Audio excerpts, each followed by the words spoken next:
Hey everybody, and welcome to another episode of the Breaking Muscle Podcast, where we take you deep inside the grassroots fitness movements that are shaping the industry and the world as a whole. I am Pete Hitzman, your host and managing editor at BreakingMuscle.com. A decade ago on YouTube, one of the very first viral videos was of an impossibly muscled man who called himself Hannibal for King. In that video, he does equally impossible things on pull-up bars and playground equipment in a park in Harlem. 500 miles away in North Carolina, a young aspiring filmmaker watched in awe at the power, fluidity, and control on display. Bennett knew that this was a story the world should hear, so, armed with just a backpack and a camera, he began traveling the globe. The result was his feature-length documentary Raise Up, which uncovered a sport in its infancy just as it began to coalesce into an international sensation. He sat down with me for today's show to tell the story of how he discovered a movement that was about more than fitness. It was the engine of positive social change in every city and town where it sprang up. We talk about how boredom with traditional gym routines has led to the resurgence of non-traditional sports like calisthenics, and the challenges faced by the calisthenics community as it struggles to get off the ground as a commercial enterprise.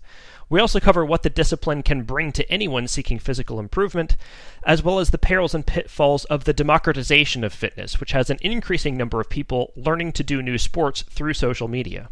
If you're a fan of the show, please do us a favor and help us get the word out. Head over to iTunes or Stitcher and leave us a rating and a review and tell your friends. And if you have any feedback for the show, drop us a line at editorial@breakingmuscle.com.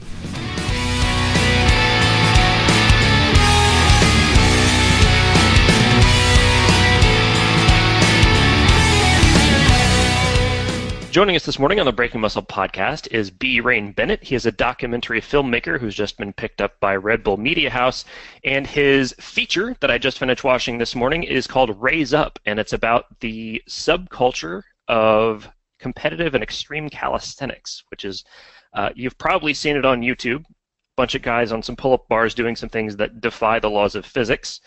And Rain is here to tell us how he got into that world and everything about what he learned being there. Thank you so much, Rain, for sitting down with us this morning. Dude, no problem. Thanks so much for having me. So how does a documentary filmmaker from North Carolina end up in this crazy international world of like underground competitive athletics? Dude, it is a great question, and it was a life-changing journey. I mean, I'm from a small country town in eastern North Carolina, like 10,000 people, and I've traveled to countries that my family had never even heard of. Really, it started. I've always been an athlete in multiple sports. Soccer was kind of my main sport, but man, I played everything that they offered in Washington, North Carolina. And so the original dream was I thought I was going to be an athlete. I thought I was going to play soccer. And that didn't happen as the story for most of us athletes. And I was also always in the arts, and so I studied filmmaking at a state school and started working on independent films while I was in school. And so I kind of just threw myself in the mix and just learned literally from the ground up. I was a PA, and then I started shooting, and then I started directing and producing. And at the time, I'm about in my mid-20s, and I'm doing, I'm always at the gym. And I started picking up boxing late in life, like 26, 27. I competed for a few years. Nothing I was trying to pursue.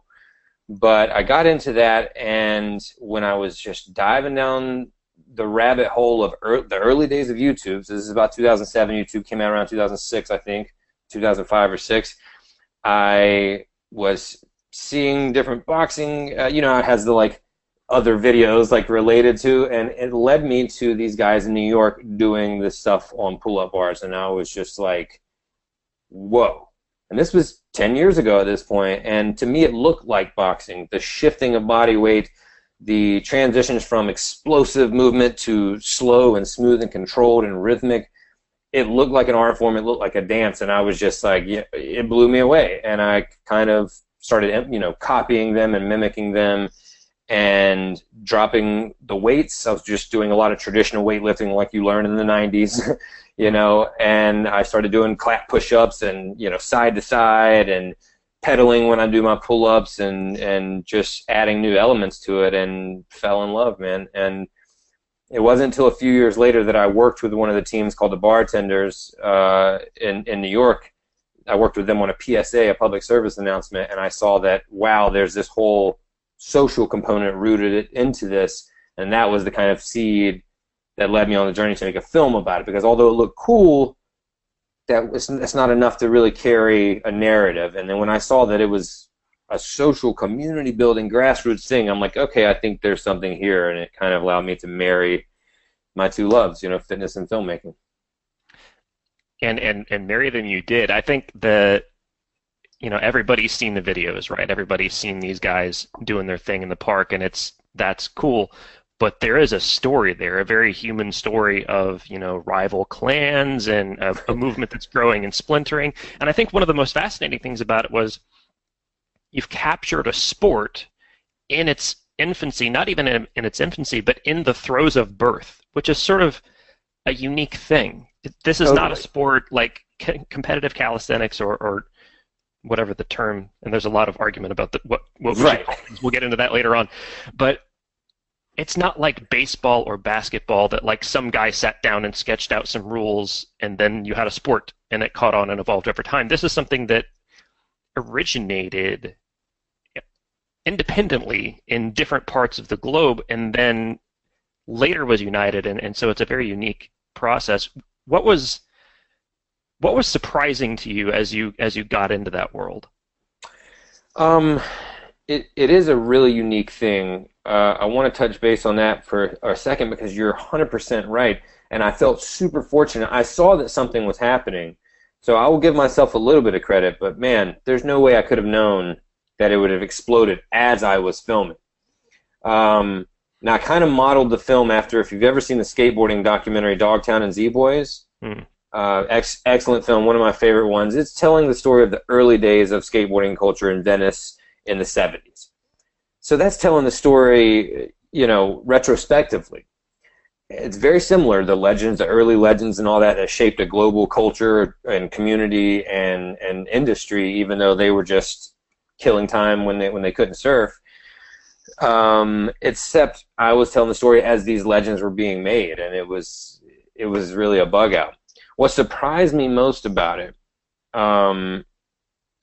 again, is the social component.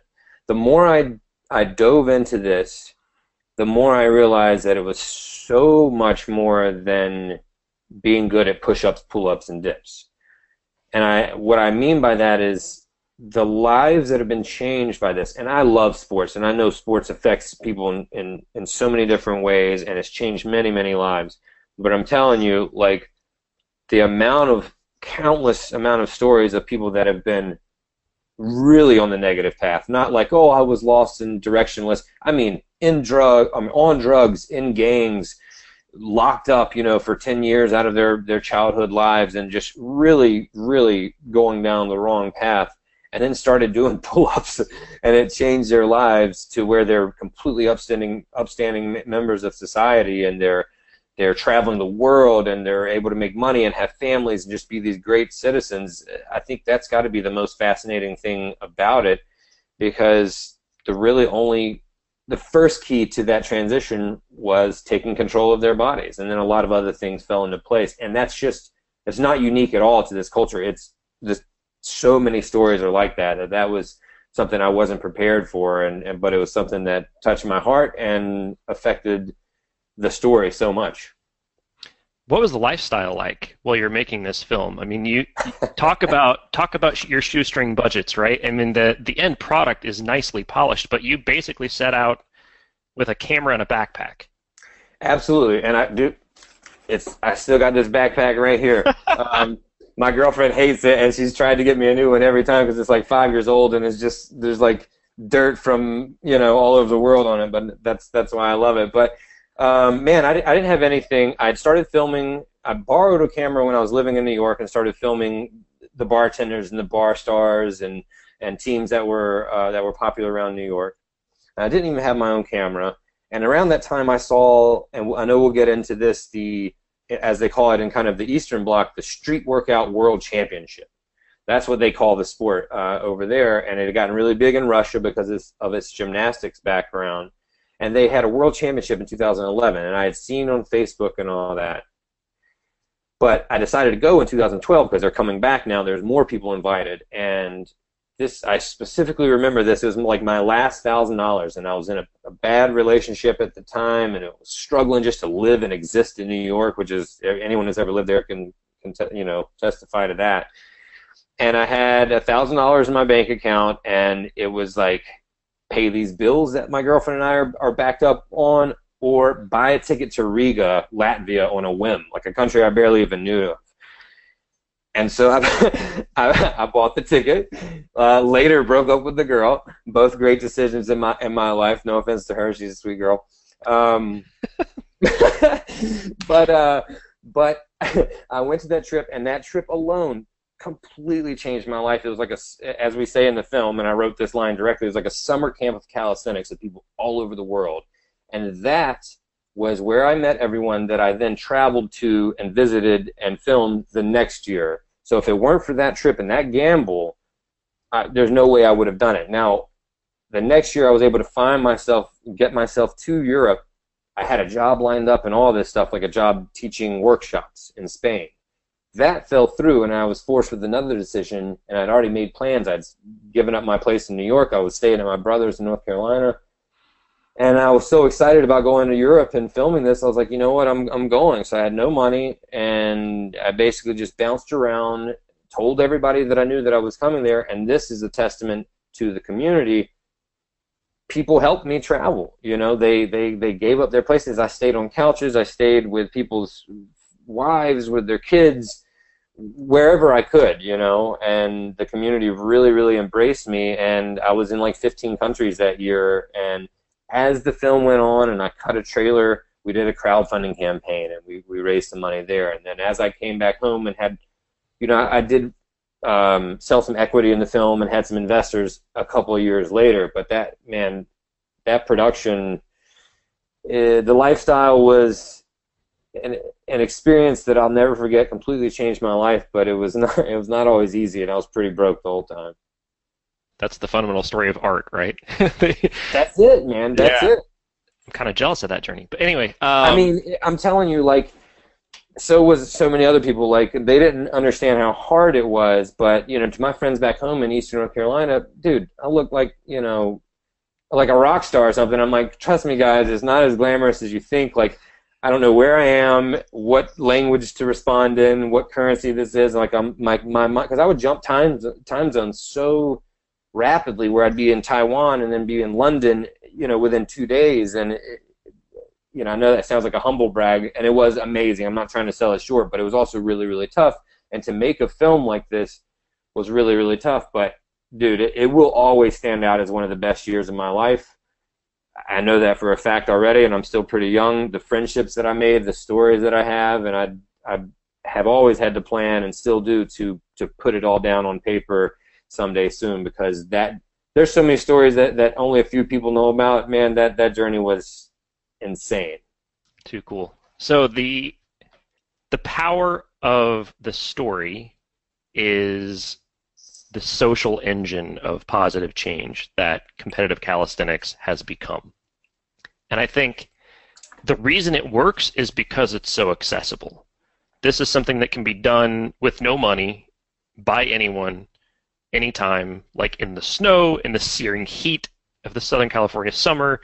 It's this kind of universal thing, and the barriers to entry are very low, where with traditional sports the barriers to entry are really quite high, not just economically, but socially. You know, if you want to be a competitive cyclist, you have to buy a bike, which is ludicrously expensive, and then you have to have a safe place to ride, which is very difficult to find. Right. Calisthenics, you need a bar and gravity. Yeah. And so it's this sort of egalitarian thing. Is this another case of sort of a non-traditional sport taking over the space of traditional sports? I think so, and I think this is one of many that we're seeing in this wave. Like, I hope, and we all hope that love calisthenics, we all hope that it has the same trajectory as CrossFit or Ninja Warrior or any of these things, and all these bodyweight disciplines that are growing so fast. And I love that. I mean, I love that we're kind of flipping it up on its head because, to put it simply, people were tired of doing the same old stuff, and we only had like one track mind when it came to fitness, and it was always weird to me because I love playing so many different things, and I understand that for certain sports or certain activities you need different skills and to train different muscles and techniques.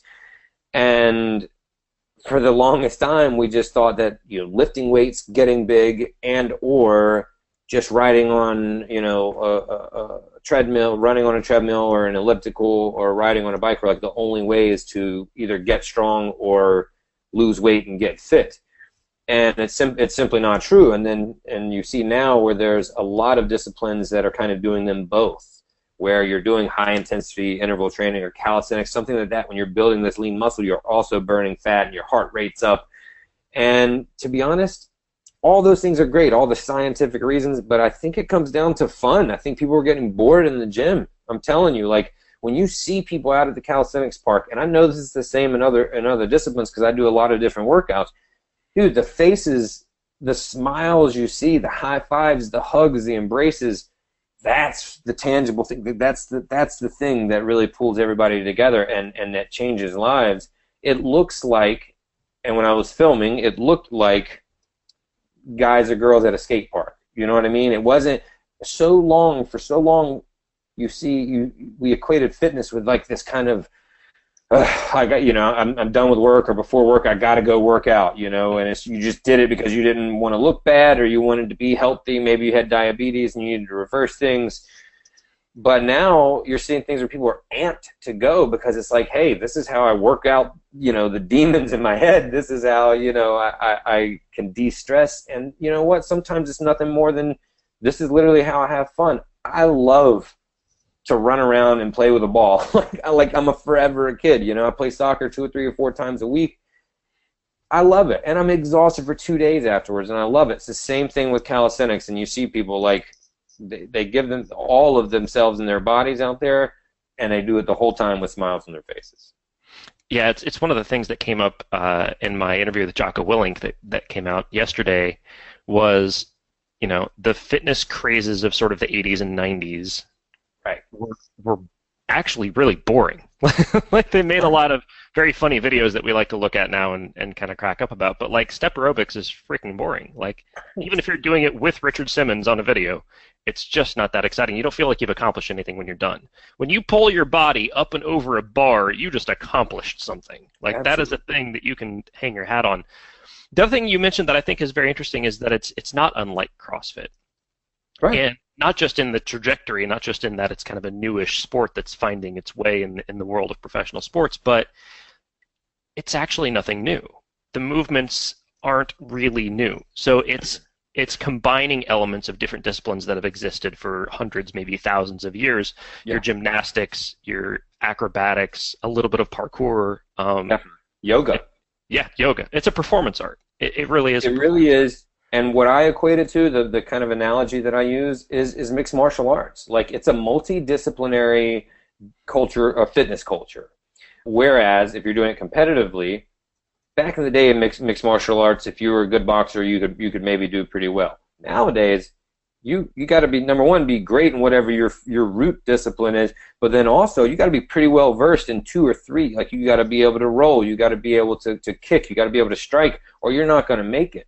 So similarly, in calisthenics or competitive calisthenics, you can have the statics and technique of a gymnast, but you also got to have the creativity of someone who does free running or parkour. You have to have the stamina of people who do reps and sets, and have good endurance. You got to have the balance of yoga, mobility, flexibility, all these things to be a well-rounded, versatile, complete athlete. And like MMA, I think that's another very good comparison because like mixed martial arts, there are camps. So let's kind of dive into that. You started out with the New York scene, which is what all of us saw on YouTube back in the forums. Yeah. Hannibal's video, which you may not know him by name, Hannibal for King is what he goes by, was the first really, really viral video back in the day. Right. Everybody will know him. He didn't say a word. He just did these crazy moves on the bars. And then you see teams and personalities like the bartenders. The Bar Stars really took the world by storm. Ed from the Bar Stars, the Cavadlo brothers, a bunch. Tons of teams. Barbarians, Team Wingate in New York. So back to your point about this is nothing new. That's 100% correct. And it is heavily disputed, and you have camps, and you have, biases, and everybody wants to think that they started something. The moves are not new. They've been recorded in history for millennia, like you said, and probably go back before that. But what was new was this social grouping of it. And I would argue, because it is multidisciplinary, so you do see acrobatics and things like that, but in New York, from my perspective, and again, this is just an opinion of one man, it was rooted in hip-hop culture. It came out of Harlem. It came out of Brooklyn. What does that mean? That means it's coming out of low economic areas where we're seeing the same creativity that we see in hip-hop culture that we see in b-boying and breakdancing, that we see in graffiti art, that we see in MCing and rapping, that we see in street ball. All these things came from that same hip-hop culture and community. And to me, what I saw in 2006 and 2007 on YouTube was the same kind of thing, the movements that they were doing and how they were putting them together. And it looked rhythmic, and they would try to one-up each other. It looked just like a breakdancing battle, man. This guy would go up here, and he'd do one move. Oh, the crowd would go nuts. And then another guy would come up. Oh, you're going to, clap on a pull-up. I'm going to clap behind my back, and it just evolved from there. So I do think that New York has that style, that classic New York style, but there are different camps in the West Coast, and you can't tell them that they haven't been doing this for decades, because you can track it. You can see the pictures of people on the beach back in the early 1900s. But their style has a lot more hand balancing and acrobatics, like you talked about. That was very prevalent in the beach culture. Then, as I already mentioned, the Russians were completely gymnastic and static and strength-based, and their form was impeccable. And then Western Europe, and now pretty much everywhere has tended to blend together, and everyone trains everything, or that's the goal. Now, they might have their thing that they prefer or that they're better at. Mm-hmm. But back in those days when I started making the film, it was pretty divisive about, like, this is what it is. No, this is what it is.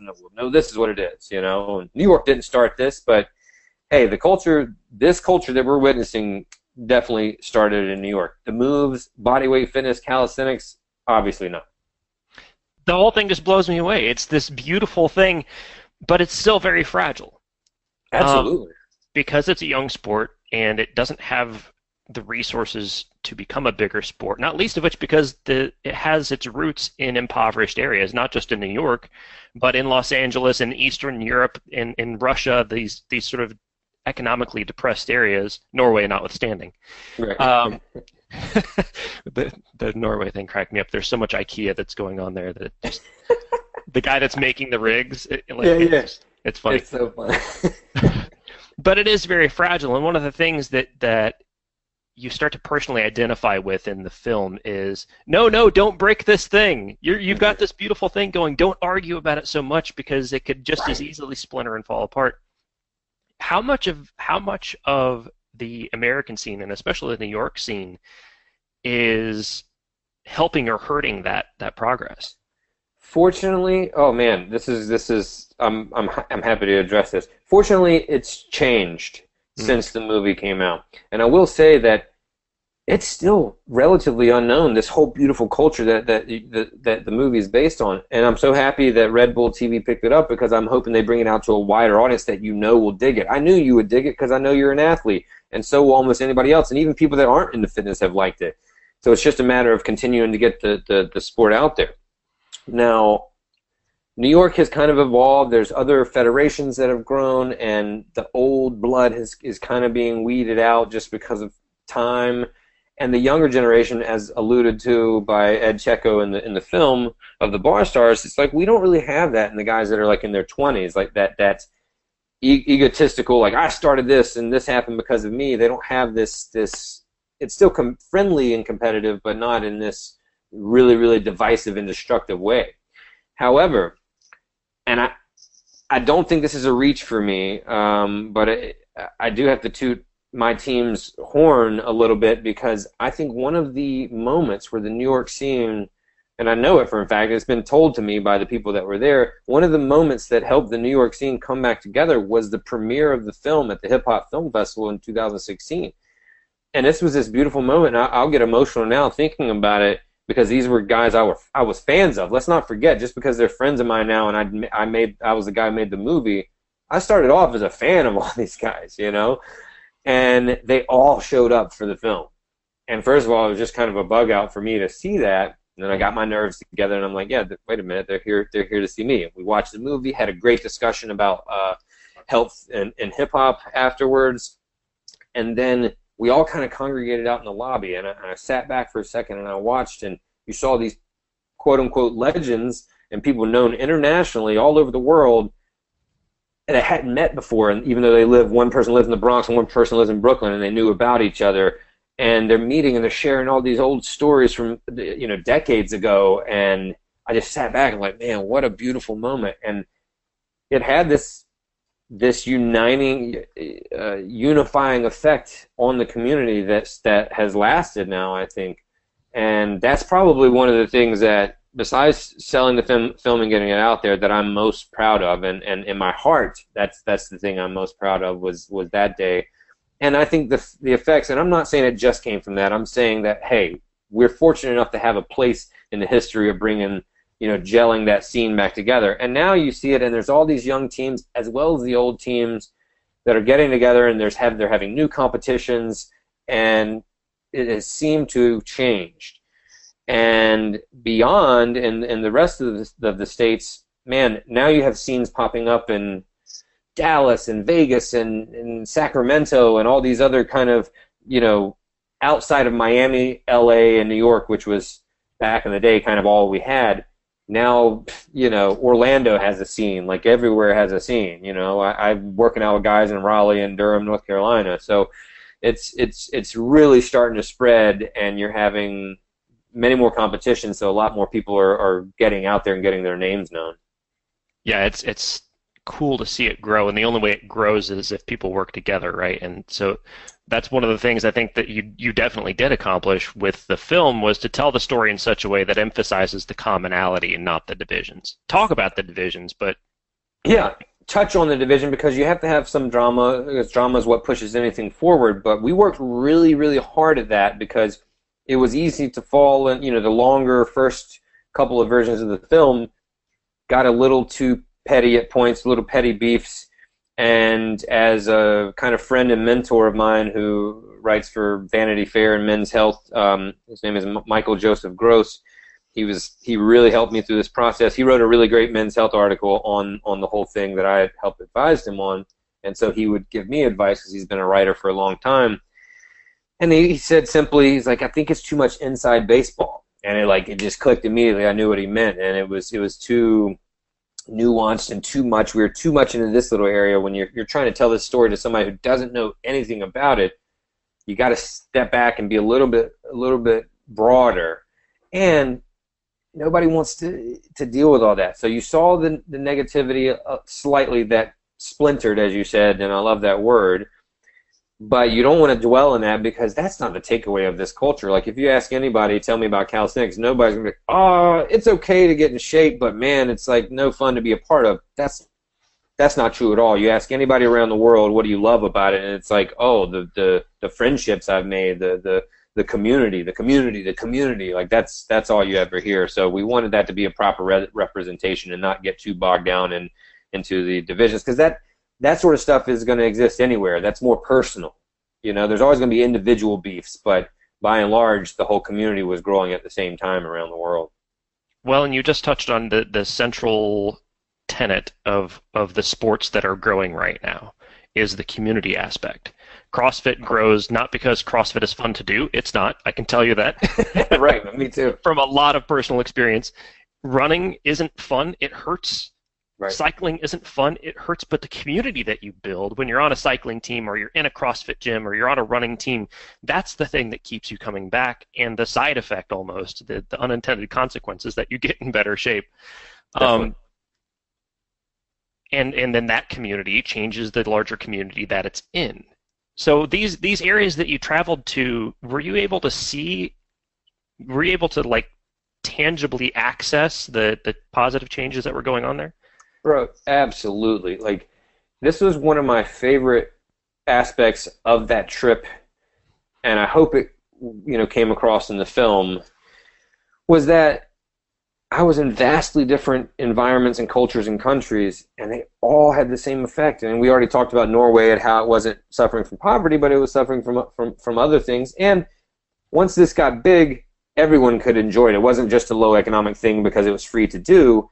Now you're starting to see like rich countries like Norway build calisthenics gyms because it became popular, and people are starting to realize that it's fun, it's a community thing, and also it's a really good exercise for muscle growth and body control.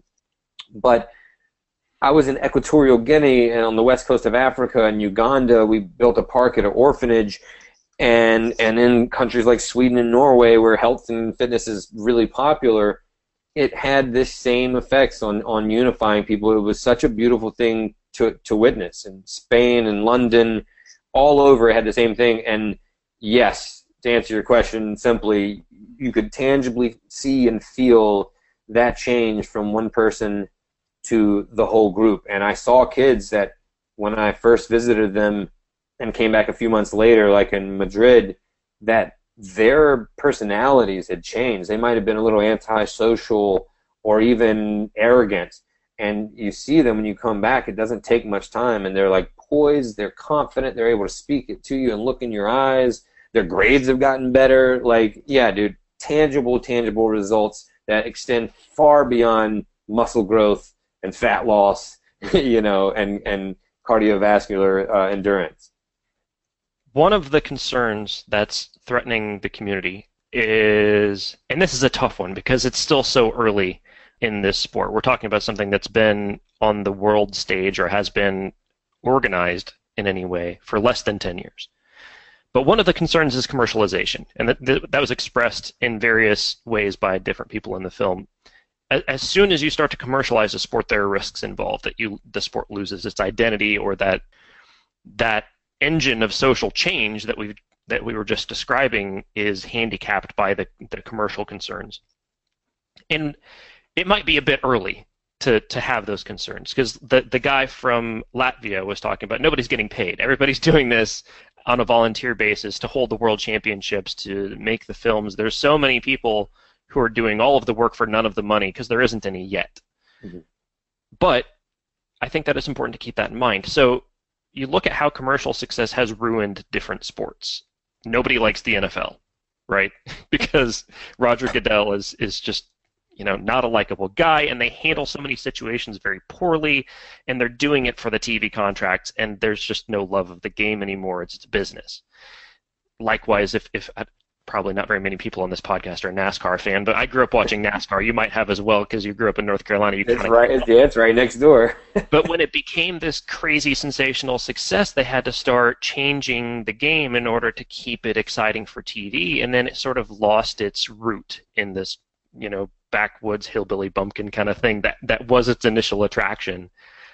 How soon do they have to face those realities in bar sports? It's a good question, and that is the question that the film kind of posits, and it's a question that's been around since the beginning of time, because it's not just in sports; it's in any art form. You have the same conversation about your favorite musicians. Like, oh, he sold out, they sold out, she sold out, and it's like, well, what does that mean? I mean, mm-hmm. I understand, and I kind of pride myself on being dual-natured and kind of, existing somewhere there in the middle, and I can genuinely see both sides to most any argument. So I understand what they're trying to protect, but on the flip side of that coin, like, don't you want it to grow? Like, you want it to reach. You ask anybody, what do you want to see? Dude, how many times did I ask this question when I'm interviewing people? What would you like to see out of calisthenics in the future? And everybody's like, I want to see it in the Olympics. I want to see it just huge, and everybody's doing it, and it's in schools and all this. And it's like, well, to get there, you have to have a little bit of that. I understand that you want to keep the integrity of it. Trust me, I get it. It's hard to navigate, but I think that it can be done. How soon do they have to face it? That is a really good question and a tough one to answer because even though it's continued to grow, it hasn't really taken hold yet. It's still this kind of like novelty thing to where I was working with a federation in New York called the Urban Fitness League this year, kind of as on a consultant basis for a few months. They had this huge event in New York on July 4th in Coney Island, and Mario Lopez hosted, and Tyson Beckford was there, and all these celebrity performers, and it was this big event.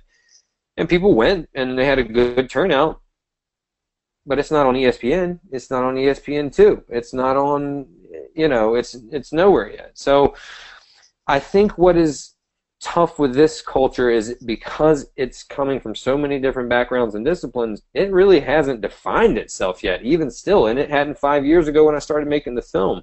And I think for it to find a good, clear path, it's going to have to do that a little bit better and not just be a sloppy version of gymnastics, which already exists and is great. So that's going to be a tough one. The culture will never go anywhere, and the culture is continuing to grow. Mm-hmm. Will it really become a sport? That's still a question that's unanswered. So I don't think that they're gonna. It's getting there. I mean, the event that we had in New York was really big, and it got a lot of press, a lot of mainstream national press. But I was trying to help them get a TV show on. I think that is like Ninja Warrior. We'll take it to the next level. When CrossFit got on ESPN, I think CrossFit already had a pretty strong community, but when you really started seeing it there, your average person got to see it. I think it would take something like that, and there's still attempts, but there's been attempts for a long time, almost 10 years, to put it on television. So it's coming. I don't know how soon, but I think for it to really catch on, the sport's going to have to identify itself a little bit better, but the culture is not going anywhere. It's only getting stronger every day. You mentioned some people want to see it in the Olympics. I think if there's one way you want to ruin a sport, it's send it to the Olympic level, because, I mean, all the problems this year with the retroactive doping banning that's happening with Russian and Chinese athletes, the film Icarus that went into that was right. Just astonishing. Once you're at that level, corruption is almost inevitable because there's so much money and power involved. It's a very dirty thing. I always told them, and I wanted to see, and the UFL, the Urban Fitness League in New York, did a pretty good job of this, but I've always had this vision. I'm not afraid to put it out there. I've been saying it for 5 years, and I respect CrossFit for doing this and making their own thing, is I would love to see a bar games, like a whole like track and field event with all the bar games, because right now we're dealing with a lot of, and the film goes into this, like, do you like basic reps and like extreme endurance sets, reps and sets, and weighted calisthenics versus freestyle, which a lot of like the old heads don't like. And there's so many different elements and aspects to calisthenics. You can do weighted, you can do reps and sets, you can do freestyle, you can do relays and partner activities, and I would love to see a comprehensive event that kind of had all these things. And you can sign up for the freestyle competition. You can also sign up for the weighted dip competition. And that would be obviously a lot to handle and would probably require having some major sponsorships for someone to pull off. But I think that would be a really cool way to watch it instead of trying to force it into the Olympics, or, as some have said, maybe the X Games, which I don't really see that. Some people think it's possible. But I think it would be cool to have its own thing, Yeah, I think that would definitely be a workable format, a sort of track and field layout, a CrossFit Games style layout where there's going to be different disciplines to compete in, and you don't have to compete in all of them, but you can kind of pick the one that suits your style. One of the things that's a challenge, though, is what you just mentioned, sponsorship, because with calisthenics, there's nothing to sell, really. Right. That's not like, and I go back to cycling a lot because that's kind of where my athletic roots are, but there is so much crap to buy and sell as a cyclist, from gear to tires to nutrition to helmets to just everything, the bikes themselves, everything under the sun is commoditizable, if that's a word. I think I just made that up. Calisthenics has none of that. Like, the guys are not even barely wearing any clothes, so it's like what are you gonna market? My friend Marcus Bondi from Australia mentioned that. This might have gotten cut from the film, but he said that in his interview, was like, when I asked him the question, will the commercialization kill this? And he's like, no, because you can't really commercialize it. Like, there's a few things you can do. Are you gonna make some gloves?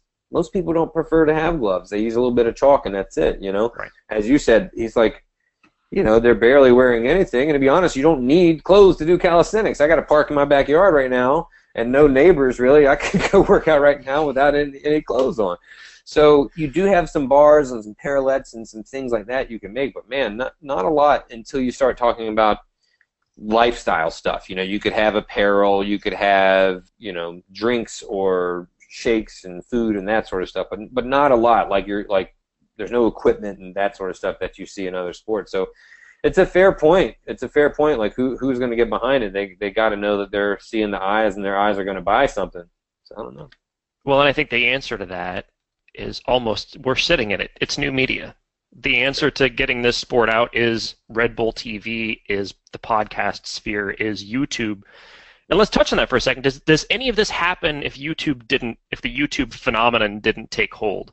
Man, that is a hell of a question. I think that yes, because it was already happening before YouTube and growing, but, you know, this YouTube has taken any subculture and made it so vast, because who would have ever known that, you know, if you like underwater basket weaving, that there was a whole community in Latvia that also loved it, and now you guys are friends, and oh, you might even travel to this country next year to go to the, you know, Latvian underwater basket weaving conference, you know. So YouTube changed the game for everything. Let's be clear. I don't think it could have happened at this level, at this pace, by any means. Now, because we still haven't seen it on mainstream television, so it's not like baseball or football or basketball growing like that. I think definitely no, not at the pace that it was. How could it have? You know, YouTube changed everything and allowed us to really put what we wanted to out there, and that's a good thing, I think, in the long run. I think it's an excellent thing, and it's going to give people a lot more of what's actually beneficial to them instead of force-feeding them what doesn't really help. Such a powerful tool, man. I've done so many fixes to my car because of YouTube. You know, yeah. I've learned how to do moves. I've seen content, original content. Like it's a great asset for sure. That's one of the things that we've talked about a lot on Breaking Muscle, is sort of the democratization of fitness and the perils and pitfalls with that, along with its benefits. Because, you know, you have, in the weightlifting community especially, you have a whole bunch of YouTube coaches, right, who are teaching things that may or may not be good technique, or people just seeking out information on their own and trying to coach themselves based on, you know, what they can find on social media. And it's got its drawbacks. It's never going to be as good as, you know, going to study with Bob Takano at his gym. You're never going to get that level of instruction, but who cares to a certain extent? The landscape is the second leading cause of preventable death in the world is obesity and its attendant diseases. So if we tear a few rotator cuffs because somebody did a movement wrong that they saw on YouTube, whether it's a calisthenics move or a CrossFit thing or weightlifting or whatever, kind of who cares? And I wrote an article to that effect a while back, but I'm not afraid to crack a few eggs or let people crack their own eggs, because in the big game is we're going to save a whole bunch of lives and make people's lives better. That's an excellent point, and please send me that article when we get off, because I'm really interested to read that. It's a really great point, because a lot of people criticize calisthenics, and I think it could be rightfully so, or the culture and YouTube is kind of harming things because it allows people, or maybe pushes people to jump to a level they're not ready to do yet, instead of learning the basics. They see these tricks and they want to emulate it, and they're right to an extent. As I said before, I always can see both sides of it. But I really like that point that you made, because the old guard seems to think that it's such a villain to do that, and they don't take that philosophy that you had. It was like, I'm okay with cracking a few eggs.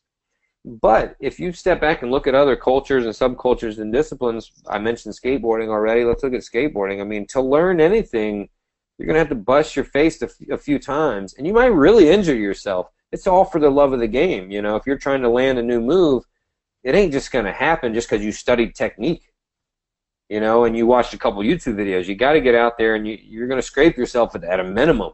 You may break a bone, and then you might have to come back. And I think that, again, the truth lies somewhere there in the middle, where you still want to be smart about it and learn from people, which YouTube gives you the ability to do. Learn from people the proper progressions. But I like that, and we shouldn't be afraid to take risks. And sometimes it might hurt. And I love what you said about that, because part of the reason I'm into fitness is because of disease and some obesity in my family, and it's something I've always wanted to work against. And yeah, that's the bigger issue. Even if I know plenty of people in the game that have shoulders that'll kind of be messed up forever. I've got a bad back. There's things that's wrong with me. It doesn't stop me from going out there and doing front levers and handstands and things that put a lot of pressure on your core. I just try to be a lot smarter about it at 35 years of age and learn how to strengthen that back so I can be lined up nice and straight and not be back here putting a lot of pressure on it. I think that's a great point. I'd love to read that article, and it's interesting because you see a lot of people that are like, whoa, we don't want, this is a health movement, we don't want to hurt ourselves. I'm like, well, look at the bigger picture, I like that. Yeah, well, and how much of, rhetorical question, I suppose, but how much of the established fitness industry encouraging caution and telling people to slow down and you should hire a coach and you should not do these things on your own, some of that's just protecting business interest, right? I mean, at some point, 100%. There's a cognitive bias there where if you're making money off of a thing and people suddenly found a way to do the thing without consulting you, you're going to starve eventually if you don't adapt to the times. So some of that I think is just people kind of protecting their. You're right about that. The body's a wonderful thing, and it can teach itself and it can learn things. There's videos of people, teaching themselves how to jump higher and dunk. And people, there's one video I saw last year, somebody just literally out in his yard and teaching himself how to backflip in one day, and he just recorded all the attempts. And the first one, he almost landed on his neck, but by the end of it, he's got a perfect tuck, jumping up, flipping, landing right where he started, and so, yeah, you really don't need a lot of that. Some guidance is definitely good. I'm not trying to say otherwise, but I think that's a great point that people like to keep you there. Like, no, now it's time to go to the next level, so, buy my ebook. Yeah, I hate ebooks. Even as someone who's in that sphere, I like paper. Yeah, me too, buddy. How much have you experimented with the sport yourself? Like you mentioned, you've been kind of a lifelong athlete and, fell into this world because you found it on YouTube and you got excited about it.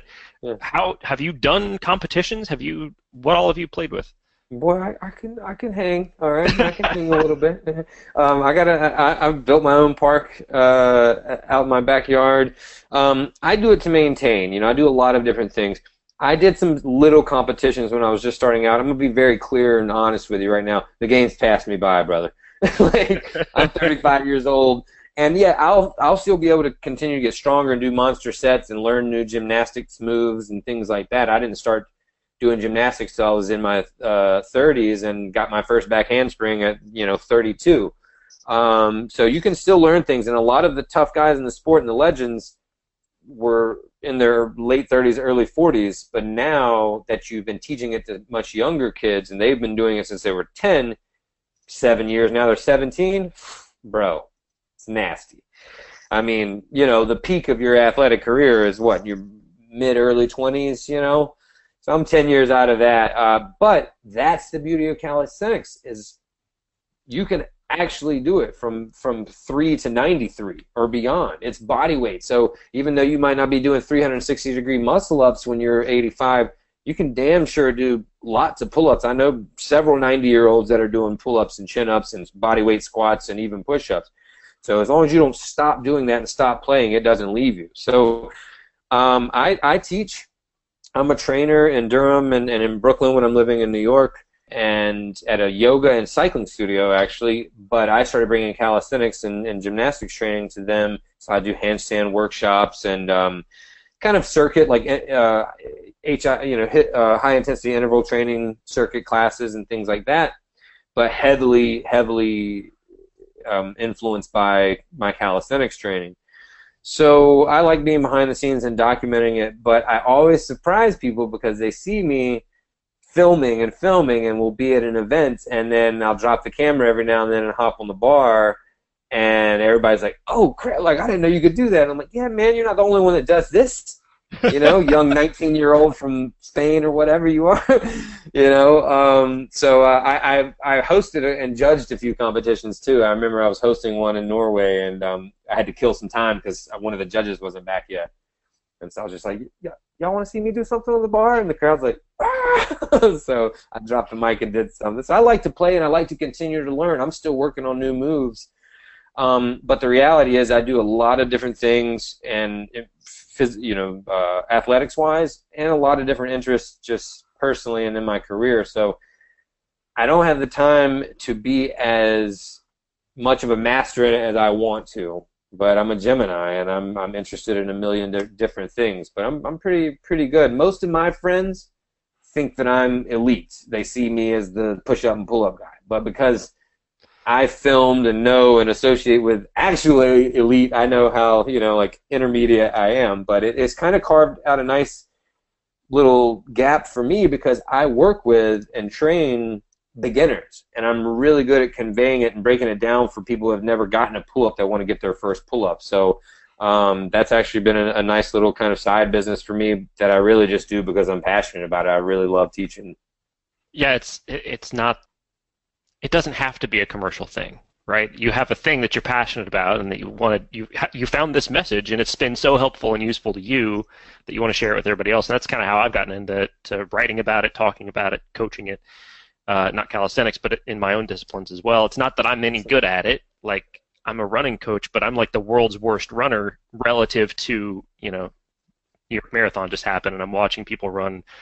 Shalene Flanagan ran, 2:26 marathon? Like, yeah. Oh my God, that's fast. That's so fast. But I know enough about it to help people who know less than me, and that's really all that's required, right? You don't have to be a level 5 international weightlifting coach to teach somebody how to snatch and clean and jerk. You just have to know some basic fundamentals and how to teach those effectively. It's funny the way you kind of talk about how you arrived at calisthenics, and I'm sort of just arriving at that realization myself because I came at it from a totally different angle. I was a motorcyclist, and I was getting crushed on the track on my bike, just 20-minute session, and I'd be just destroyed. And I'm like, why am I so worn out? Well, the why was because I was 40 pounds overweight and smoking a pack a day and not taking care of myself. Yes.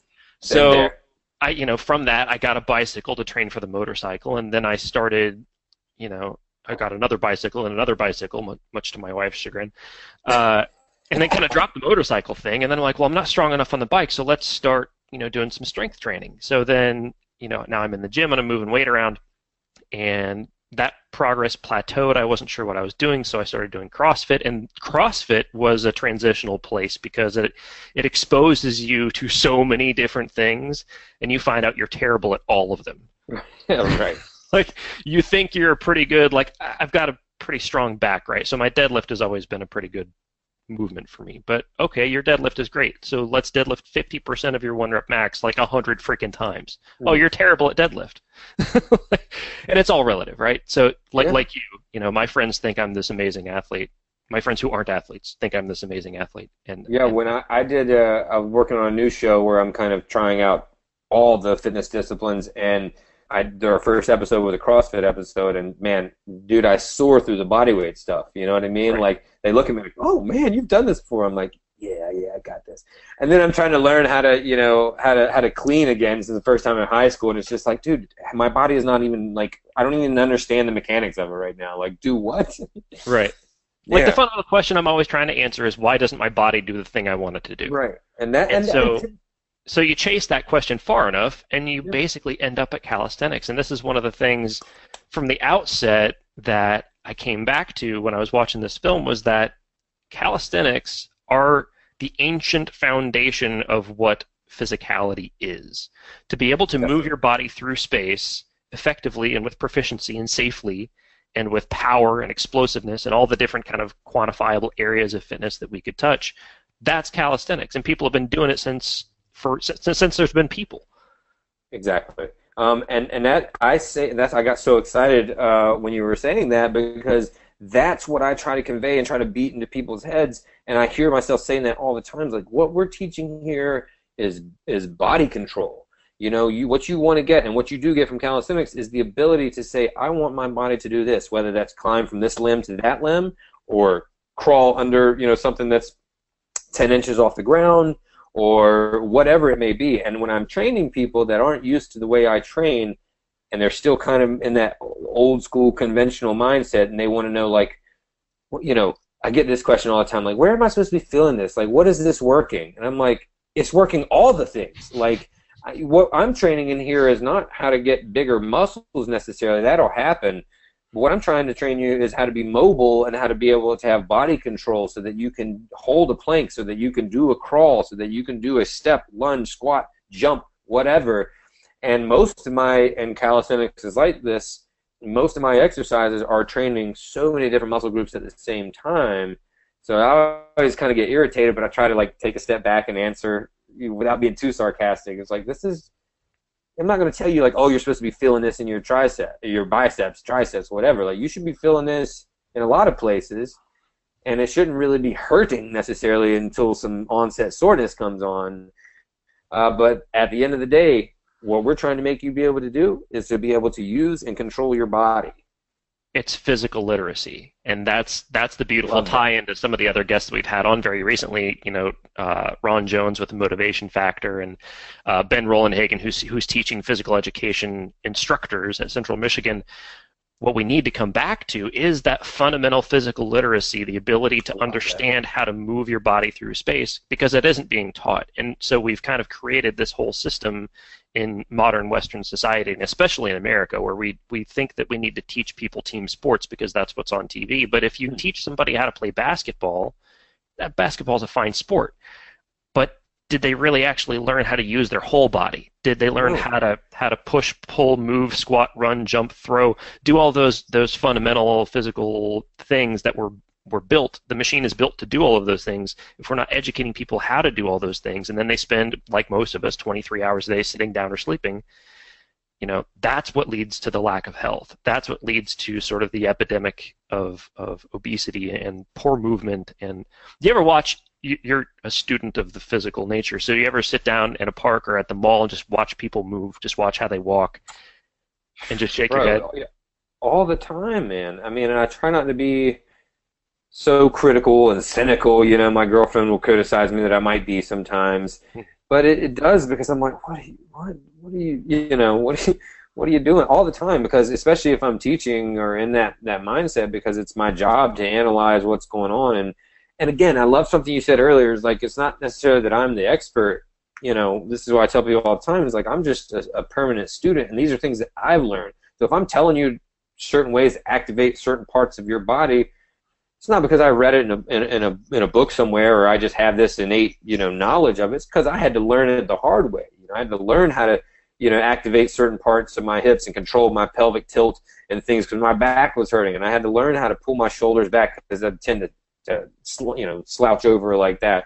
Mm-hmm. But yeah, if you watch it, man, most people aren't moving very well, and it's something you have to constantly work at. And I and you, and we're no better than anybody else. We have to constantly work at it too. But the first step to that is to be conscious of it, right?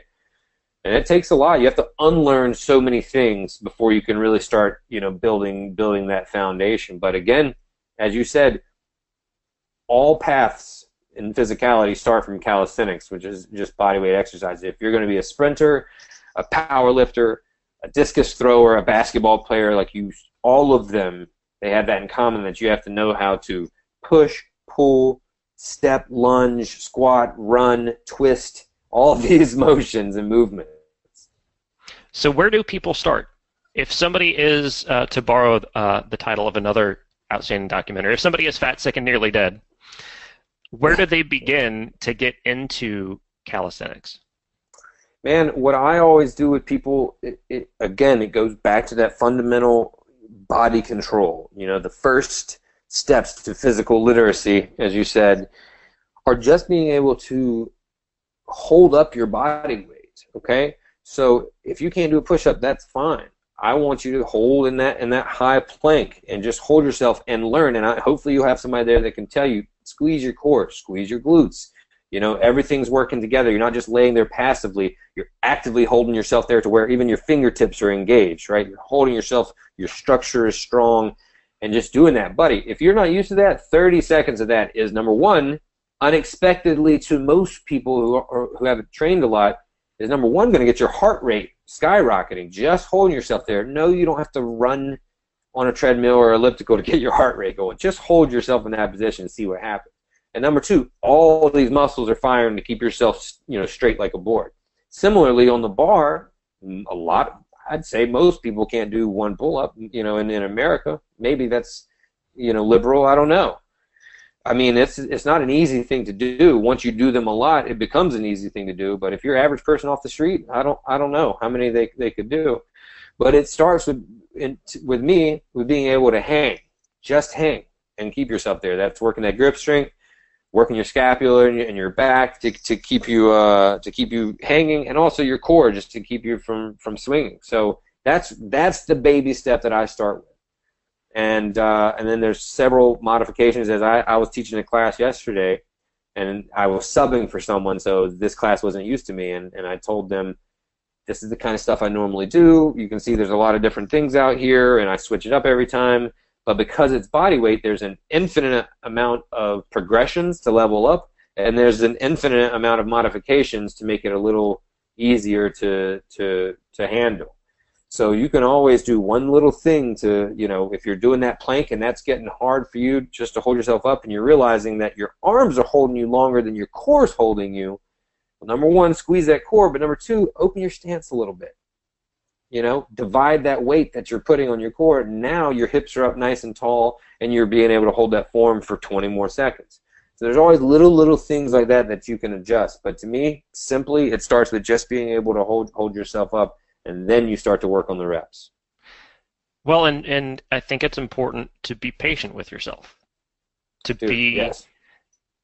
Accept where you are and realize that you're not going to be doing human flags next week. You're not going to be maybe even doing pull-ups for weeks or months or however long it takes for you to reclaim that physical capacity that you were born with but then kind of died away because it was neglected. So if you're going to start at just holding a plank position and aiming for 30 seconds of holding a good solid plank with a tight, straight body position, all right, well, that might take a month of practice every day, waking up and going in to do the work. And that's fine. Look, one of the things that Ben Rollenhagen brought up in my episode with him, what are you in a hurry for? You've got the rest of your life. It's a 60-year fitness plan was his kind of subtitle, right? Yeah. You've got the rest of your life to figure this stuff out. And it's not going to be easy. You guys make it look super effortless, but I can tell you, just doing strict pull-ups is really hard. And doing strict pull-ups with any kind of variation and doing it being smooth and having control and having that kind of beautiful artistry, there's a reason why only a few people in the world can do it. It's really hard. It takes a lot of practice, and that's fine.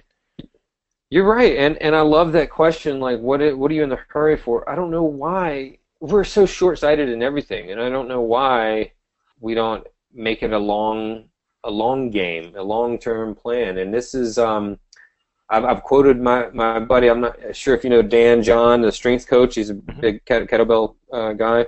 Well, he and I were together at this conference in Norway this summer, and got really close with him. And in his speech, he gave, I've said this so many times, I even think this to myself, because as he said, it applies to fitness, finance, and relationships. And he had this little mantra, and he said it's a little bit, often, over the long haul.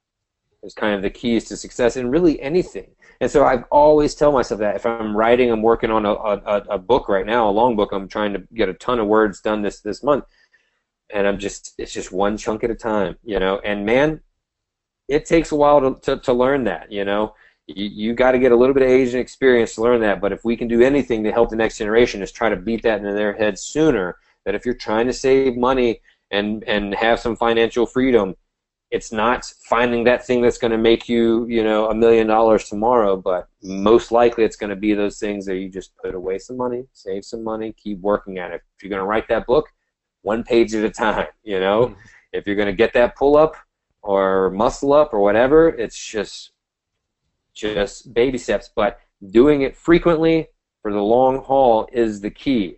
So often we try, all right, I'm going to get back into fitness January 1st, I'm ready to go. And you go hard for a week, going for an hour and a half, and then you exhaust yourself, where you'd be so much better to do 20 minutes for a year or forever, you know. You got to make it manageable for yourself too. And hell, I can show you a 20-minute workout that will exhaust you, and you won't need, you know, to be there an hour and a half. And then it's a lot easier to carve out 20 minutes. I've been starting to meditate a lot in the morning. That was really hard to get going, you know, because I've got, you know, my mind's always all over the place. And I started off with 3 minutes, and you work up to 5, and you work up to 10, and then, hey, all of a sudden, I feel really good at 3 o'clock in the afternoon. I can't really understand why, you know, and then, oh, now I want to go back and spend more time, you know. It's like that with everything. Creating that positive feedback loop, right? That's the thing that keeps people coming back when you talk about the psychology of habit formation and changing negative habits into positive ones. It's setting yourself up with the right circumstances so that you get positive feedback with the thing that you're doing so that you continue to do it, and it becomes this snowball effect. So you mentioned you have a new project where you're trying out all of the workouts. Yeah, I got a few more projects I'm working on. I'm super excited about 2018. We got some films that we're doing. Not everything that I'm doing is in the fitness space, but one particular project is we're doing a series called The Perfect Workout Show. And what my goal is here is, as I said already, I really like to focus on people trying to start their journey. You know, that's my demographic that I really can affect very well. And I've seen plenty of disease and health issues in my family that have motivated me to be someone to try to take control of that in his own journey. And so the goal of the show is to help people that are motivated and want to get off the couch and get going in their health journey, but don't know where to start because there's so many things out there, so much information in 2017 that they cripple themselves and paralyze themselves because they never really start, you know, or maybe they join something for a month and then that's it. So the goal of the Perfect Workout Show is to find the perfect workout. And spoiler alert, the tagline is, and the slogan is, the perfect workout is the one that you do. Okay, it's whichever one that you will get up off the couch and have fun doing, which we already talked about fun today. So if calisthenics makes you smile and the people at the park make you happy and you enjoy going there, then that's it. If you're a runner and for some god-awful reason you want to run 30 miles, you know, because that clears your head, then dude, that is the perfect workout for you. You know what I'm saying? And so we have a lot of fun with it. It gets silly at times, and I basically throw myself into the mix of different kind of trending fitness disciplines and the business and culture around them. So I'm talking about the food that you eat and recovery you might need, the gadgets and apparel or gear that you might need. And, you know, I did CrossFit and calisthenics. I did pole dance. You'll love that episode. Mark Fisher Fitness in New York, which is also a pretty hilarious episode if you're familiar with them. And just a bunch of different things. And then we're working on setting up for season 2. The first season was in New York. Really excited. I did running and did cycling, and it's for the layperson. It's for the every person, and that was some of the best feedback we got when we were testing out the pilot.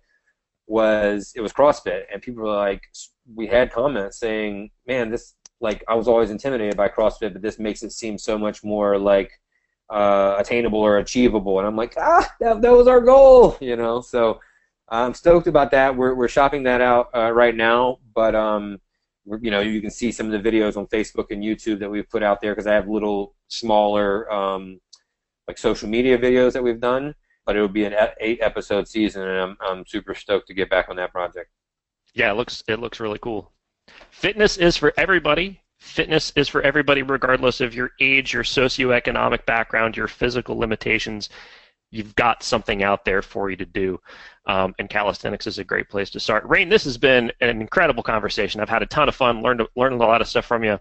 The movie is called Raise Up. It's on Red Bull TV for free. It's also on Amazon. It's on iTunes. You can buy a DVD. It's everywhere videos are sold, basically.